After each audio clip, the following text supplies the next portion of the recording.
ஒரே விஷயம்தான். அத நீ எப்படி பார்க்குற, நான் எப்படி பார்க்குறேன் அப்படிங்கிறதுல தான் விஷயமே. புரியலல்ல? இருங்க இதோ விளக்கமா சொல்றேன்.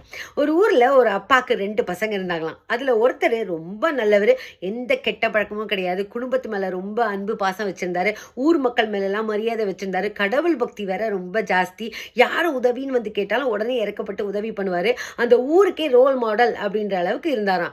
ஆனா அவரோட உடன் பிறந்த இன்னொருத்தரு அப்படியே இவருக்கு குவைட் ஆப்போசிட். அக்மார் கெட்டவரு. எப்ப பார்த்தாலும் குடிப்பாரு, பொண்டாட்டி பிள்ளைங்கள அடிப்பாரு. அண்ட் தென் ஊர்வம்ப தேவையில்லாம இழுத்துட்டு வருவாரு.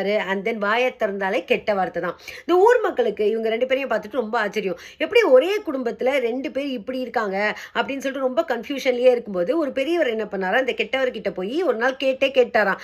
நீ ஏன்பா இப்படி இருக்க? உன்னோட இந்த நடத்தைக்கு யார்ப்பா காரணம்? என்னதான்ப்பா காரணம் அப்படின்னு கேட்கும்போது அவன் சொன்னானா, என்னோட இந்த நடத்தைக்கு எங்க அப்பா தான் காரணம் அப்படின்னு சொல்லிட்டு. ஏன் எப்படின்னு கேட்கும்போது, எங்க அப்பா பயங்கர குடிகாரரு. எங்க அம்மாவை அடிச்சுக்கிட்டே இருப்பாரு, எங்களை திட்டிக்கிட்டே இருப்பாரு. எப்ப பார்த்தாலும் கெட்ட வார்த்தை தான் கேட்டே இருக்கேன். ஸோ அவரோட புள்ள நான் அப்படிதானே இருப்பேன். அவரை பார்த்தே வளர்ந்துருக்கேன். வேற எப்படி இருப்பேன் அப்படின்னு சொன்னானா.